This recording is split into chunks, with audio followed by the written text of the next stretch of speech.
saya nak jemput untuk pengisian kita pada malam ni Ustaz Abror bin Muslim untuk menyampaikan tazkirah beliau. Falyatafaddal mashkura Ustaz.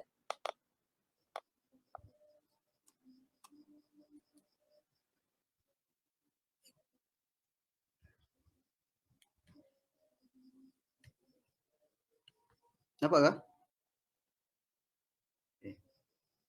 Assalamualaikum warahmatullahi wabarakatuh.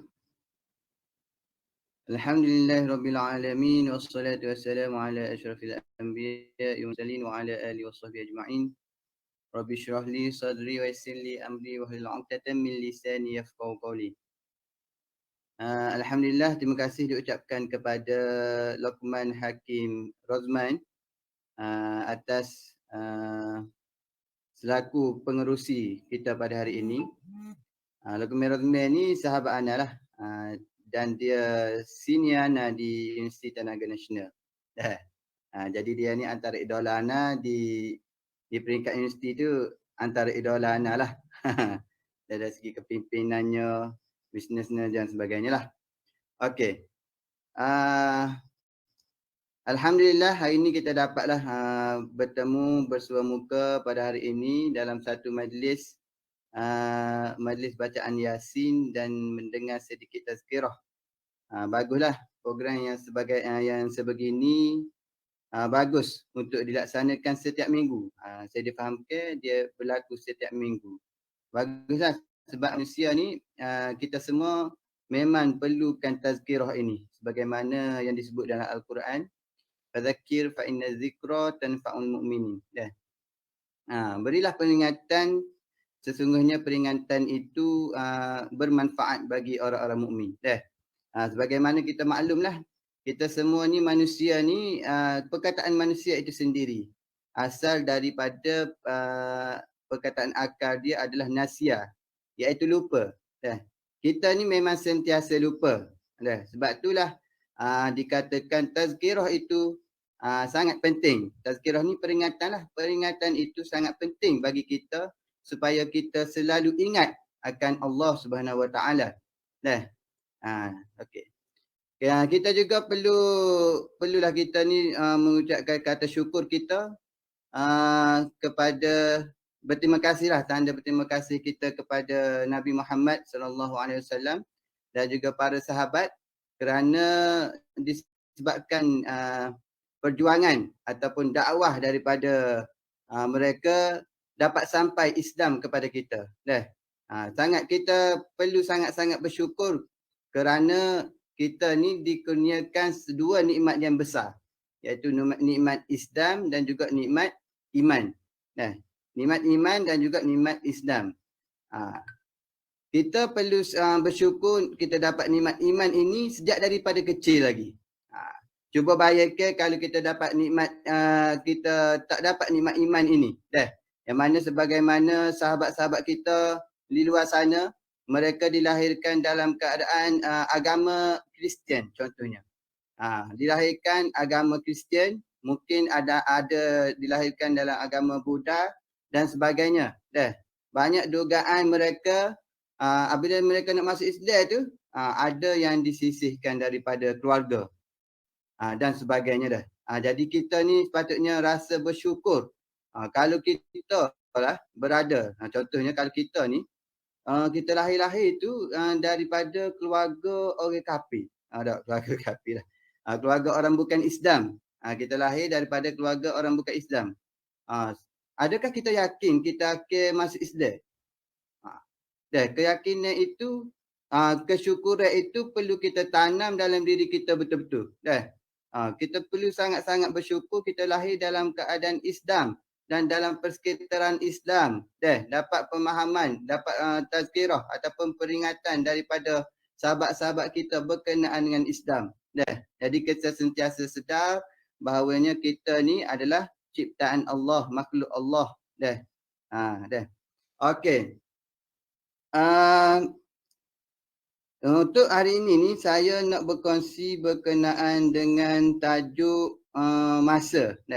Boleh kata berkongsi lah, bukan kata nak nak kata nak menyampaikan tazkirah dah, menyampaikan tazkirah, peringatan untuk kita semualah, untuk antum semua dan juga untuk ana sendiri dah, sebab kita semua ni bukannya perfect dah. Berkenaan dengan masa, Allah berfirman dalam surah Al-Asr, a'udzubillahi minasyaitonirrajim, bismillahirrahmanirrahim, wal 'asr innal insana lafi khusr illa alladhina amanu wa 'amilus solihat wa tawasaw bil haqq wa tawasaw bis sabr.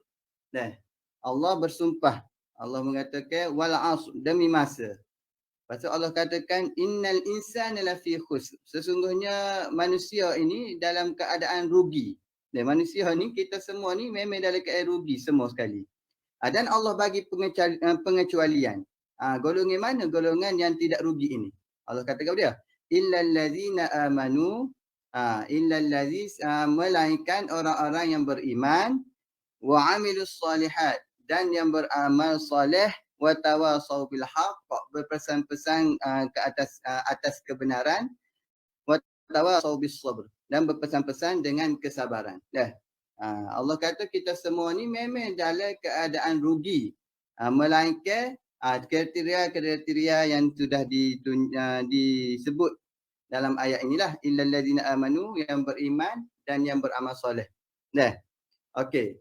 Dalam hadis Nabi Muhammad sallallahu alaihi wasallam ada bersabda yang bermaksud rebutlah 5 perkara sebelum datangnya 5 perkara. Dah. Hadis ini cukup masyhurlah. Iaitu masa sihat sebelum sakit, masa kaya sebelum datangnya masa sempit, masa lapang sebelum tibanya masa sibuk, masa muda sebelum datangnya waktu tuamu, dan masa hidup sebelum tibanya waktu mati. Dah. Dalam hadis ini sangat pentinglah untuk kita memahami bahawasanya penting untuk kita rebut nikmat-nikmat yang 5 ni. Nikmat-nikmat yang 5 sebelum datangnya perkara-perkara yang 5 selepas itu. Dah. Nikmat 5 ni kita kena ambil. Nikmat ke apa? Yang pertama sekali yang dikatakan iaitu nikmat sihat sebelum sakit. Dah. Yang mana kita tahu semasa kita sihat ni, kita ada tenaga kita ni banyak dah. Masa sihat. Masa sihat ni kita boleh beribadah dengan sebaik mungkin. Dan kita boleh ibadah dengan banyak. Contohnya kita boleh baca Quran banyak muka. Banyak muka surat. Sehari tu kita boleh baca Quran banyak muka surat. Selain daripada tu kita boleh solat banyak rakaat. Boleh berqiyamul lail. Boleh pergi menunaikan haji. Dan boleh macam-macam ibadat kita boleh buat. Boleh pergi masjid dan sebagainya. Kan tetapi apabila tibanya waktu sakit kita, maka kita punya kita punya kudrat kita itu jadi tak kuat. Jadi kita akan jadi lemah dan kita akan jadi tak banyak kita boleh buat ibadah. Ibadah kita jadi tak banyak. Contohnya kalau kita nak solat kan, jadi solat kita tu jadi tak berapa sempurna. Dah.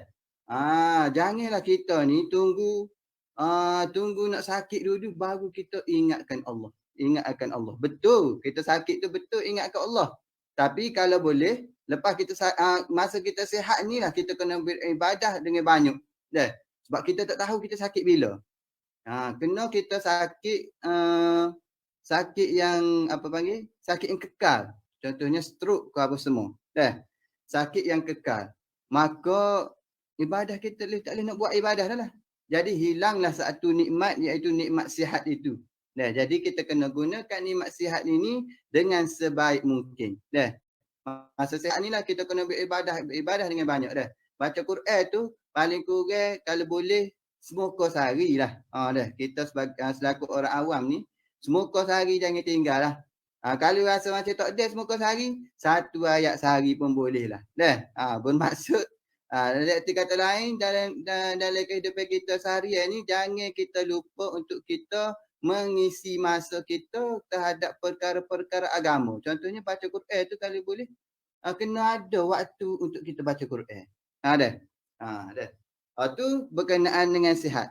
Yang kedua berkenaan dengan masa kaya sebelum datangnya masa sempit ataupun masa miskin. Dah.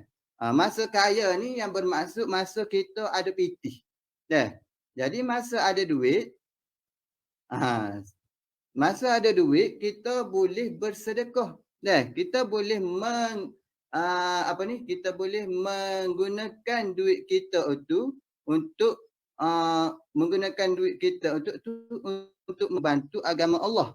Dah. Akan tetapi kita kadang-kadang terlupa ataupun terleka. Apabila duit banyak, kita menghabiskan duit itu dengan kepada perkara-perkara yang lara. Contohnya kita beli shopping di Lazada, di Shopee apa semua tak? Duit banyak, banyak duit aku ni. Aku nak beli sini, nak beli situ dah, nak beli sini, nak beli situ dah. Sampai ke kita lupa untuk kita sumbangkan kita punya duit kita itu kepada ke jalan Allah. Yang mana kalau kita sumbangkan duit kita itu ke jalan Allah, maka Allah telah menjanjikan dalam Al-Quran, Allah akan melipat kali ganda ke kita punya sedekah itu. Dah. Jadi apabila masa kita ada pitih ni, kalau boleh banyak ke sedekah. Masa tak ada pitih pun kena banyak ke sedekah juga. Sebabnya Allah menjanjikan lipat ganda itu. Dah. Contohnya Allah ada banyaklah ayat sedekah ini dalam Al-Quran, banyak. Antaranya Allah berfirman dalam surah Al-Baqarah, A'udzubillahi minasyaitonirrajim. Mathalul ladzina yunfiquna amwalahum fi sabilillahi kamathali habbatin anbatat sab'a sanabila fi kulli sunbulatin mi'atu habbah wallahu yudha'ifu liman yasha' wallahu wasi'un 'alim. Yang mana maksud dia bandingan derma orang-orang yang membelanjakan hartanya pada jalan Allah ialah sama seperti sebiji benih. Dengar dia punya terjemah dia ni sangat penting. Sebiji benih yang tumbuh menerbitkan 7 tangkai. Daripada sebiji benih tu dia menumbuhkan 7 tangkai. Lepas tu Allah kata tiap-tiap tangkai itu pula mengandungi 100 biji. Dan setiap tangkai itu mengandungi 100 biji.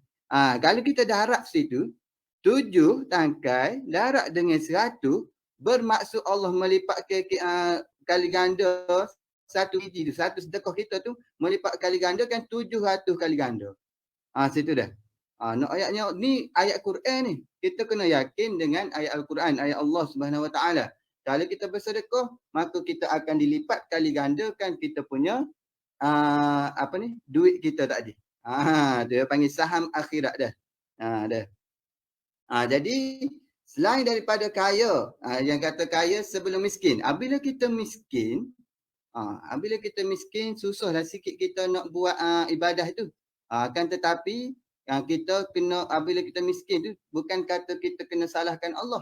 Cuba kita miskin tu kita cuba sedekahkan lagi. Sebab Allah, seperti ayat tadi lah, Allah telah menjanjikan kalau kita sedekah, Allah akan melipat kali gandakan. InsyaAllah bila kita sedekah itu kita akan jadi kaya dah. Kita jadi kaya semula. Itu dia dah. Okey, itu berkenaan dengan kaya, dan Allah kata kaya, bukan, Nabi Muhammad kata kaya sebelum datangnya waktu miskin. Kemudian lapang. Masa lapang sebelum datangnya waktu sempit. Dah. Lapang sebelum datangnya waktu sempit. Macam mana tu? Lapang ni adalah waktu yang terluang. Dah. Waktu yang terluang ini kita kadang-kadang kita tak nampak. Waktu terluang tu kadang-kadang kita tak nampak. Di waktu PKP ini sudah semestinya waktu lapang kita itu akan jadi banyak. Dah. Sebabnya ada yang tidak bekerja. Dah. Bekerja pun bekerja di rumah sahaja. Dah. Banyak berada di rumah. Dan kita banyak menghabiskan masa kita dengan perkara-perkara, kalau kita tak cakna kan, kita habiskan perkara-perkara dengan perkara yang tidak bermanfaat lah. Dah. Contohnya kita habiskan masa kita dengan bermain game. Contoh lagi kita menghabiskan perkara kita dengan perkara dengan gilepok sana sini dah. Jadi adakah lebih baiknya kalau kita menghabiskan masa kita itu untuk kita menambah ilmu pengetahuan kita berkenaan dengan agama. Itu lebih baik. Kalau kita kita tak boleh nak pergi masjid tak. Bukan menjadi penghalang kepada kita untuk mencari ilmu agama. Kita ada banyak lagi channel-channel dalam YouTube apa semua dah. Dalam YouTube kita boleh cari ustaz-ustaz yang boleh kata siqah lah, yang kita boleh percayai untuk kita menambah ilmu agama kita. Boleh carilah, contohnya Ustaz Azhar Idrus ke, Ustaz Mahizat ke, apa semualah. Boleh terpulang pada kita. Tu pilihan kita untuk kita menambah ilmu akhirat kita. Ilmu dunia tu mungkin kita sudah banyak dah. Ilmu akhirat ni penting juga dah. Untuk kita punya bekalan kita di akhirat nanti dah. Okey, itu berkenaan dengan masa lapan kita sebelum datangnya waktu sempit. Dia sempit kan dan tak ada masa kan. Kalutlah kitanya go to go dah. Buat last minute lah apa semua dah. Okey, seterusnya berkenaan dengan Nabi kata muda sebelum datangnya waktu tua. Waktu muda sebelum datangnya waktu tua. Sebagaimana kita maklumlah, kita orang muda ni mempunyai kekuatan yang luar biasa lah. Orang muda ni mempunyai kekuatan yang luar biasa. Bukan sekadar bukan setakat kekuatan lah. Dari segi fikiran pun fikiran yang masih segar lagi. Maknanya tidak nyanyuk lagi. Jadi kita kalau boleh masa muda kita tu jangan dihabiskan dengan perkara-perkara yang berfoya-foya. Jangan habiskan dengan perkara-perkara yang lalai. Sebabnya kalau kita mengharapkan waktu tua kita baru kita nak beribadah, jangan mikir gitu dah. Jangan disangka ke benda tu mungkin boleh berlaku tapi mungkin tak berlaku kita sebab kita tak tahu ajal kita bila. Mungkin kita jangan harapkan waktu tua baru kita nak bertaubat apa semua. Waktu muda ni lah kita kena buat amal supaya lekat di waktu tua. Gitu. Masa muda ni kena pergi masjid, kena baca Quran banyak. Maka di waktu tua kita akan sentiasa pergi masjid. Sebab waktu muda kita pergi masjid, waktu tua mestilah kita akan pergi masjid lagi. Jadi waktu muda ni lah kita kena perkasakan diri kita untuk beribadah kepada Allah Subhanahu Wa Taala. Tu untuk waktu muda sebelum datangnya waktu tua. Seterusnya yang terakhir sekali berkenaan masa hidup sebelum tibanya masa mati. Berkenaan dengan hidup mati ni, masa hidup ni kita memang orang mati lah. Orang mati ni memanglah kalau kita tanya dia, benda pertama sekali dia naknya adalah hidup lah. Dia nak hidup semula supaya dia boleh tambah dia punya amalan kita. Amalan dia. Jadi kita ni orang hidup ni kalau boleh manfaatkan perkara-perkara yang kita akan bawa dalam kubur nanti. Antara perkara amalan-amalan yang akan dibawa dalam kuburnya seperti mana hadis Nabi ke? Bila matinya anak Adam tu, dia tak ingat dah dia punya hadis tu. 3 amalan yang kita akan bawa di alam barzah nanti. Antaranya yang pertama sekali iaitu sedekah. Sedekah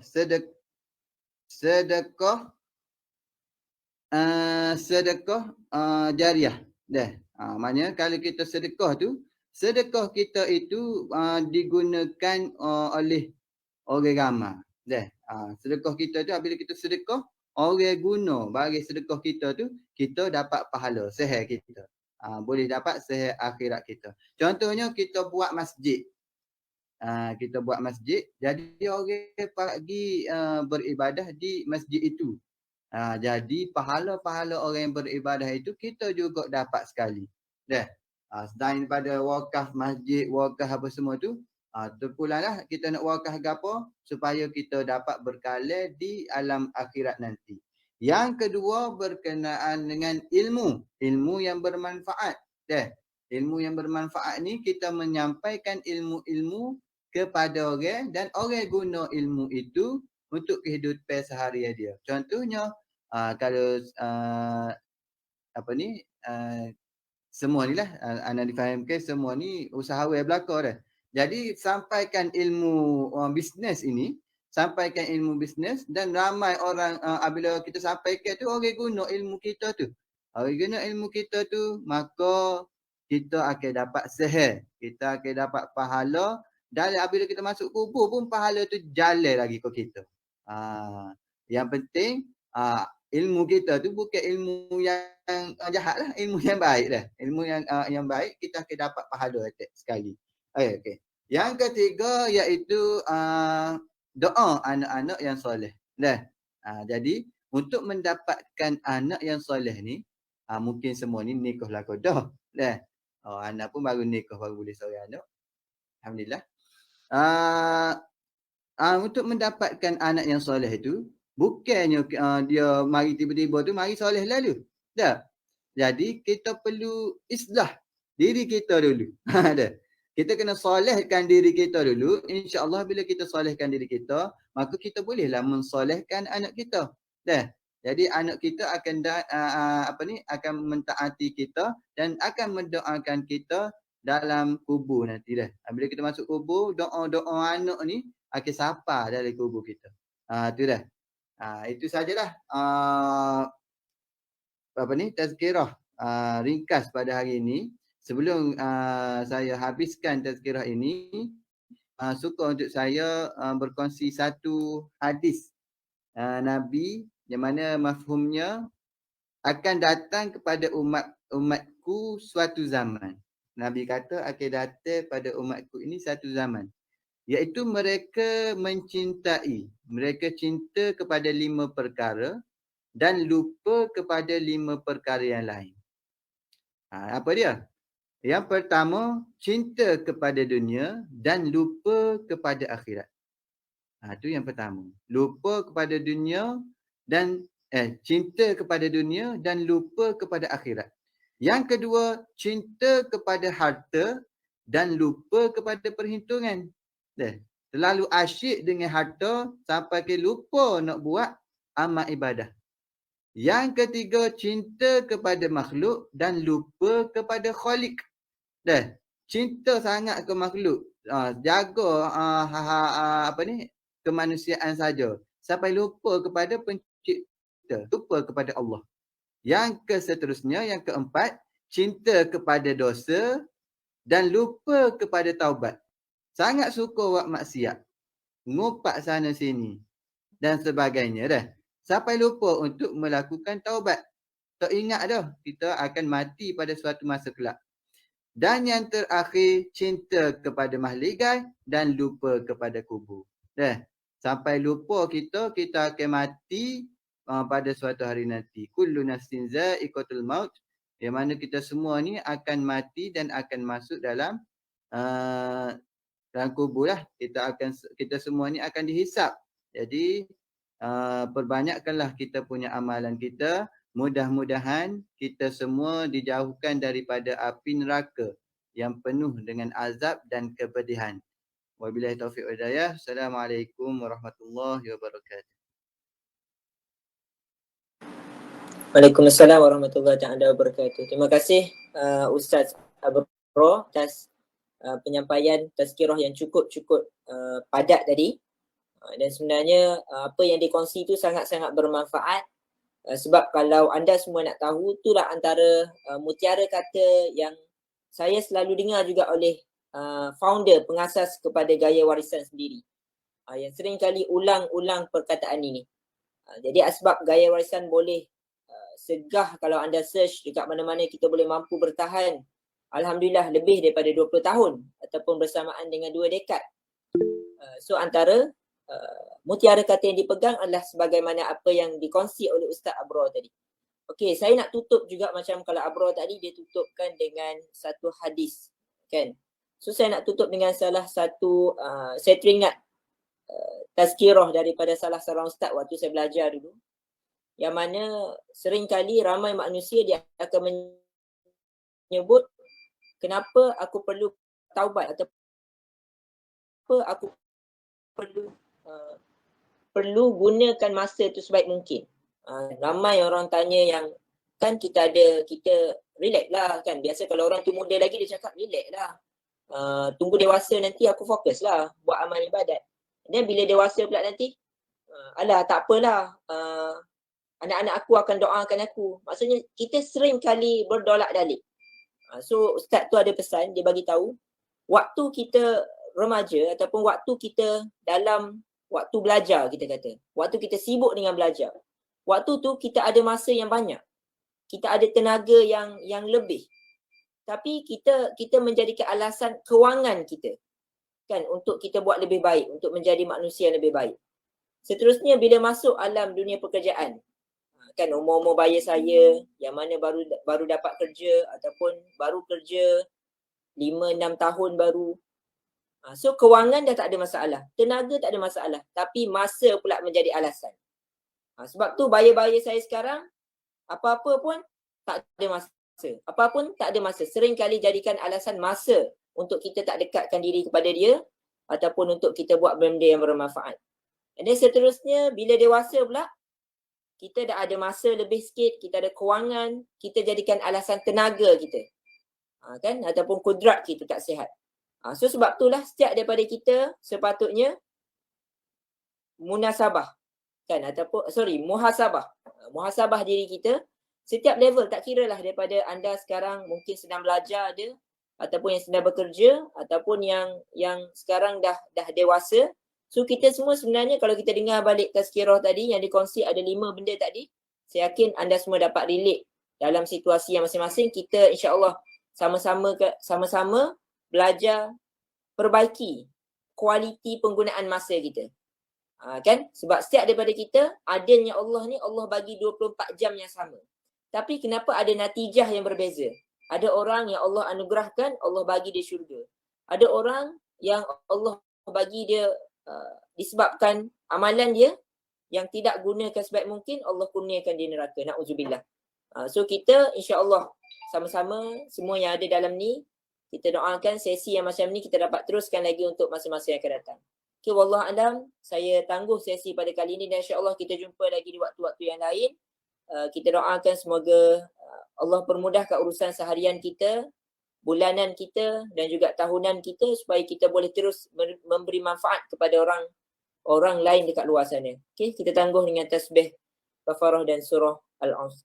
Subhanakallahumma wa bihamdika asyhadu an la ilaha illa anta astaghfiruka wa atubu ilaik. Wal 'asri innal insana lafi khusr illa alladhina amanu wa 'amilus solihat wa tawasaw bil haqqi wa tawasaw bis sabr. Okey, terima kasih semua.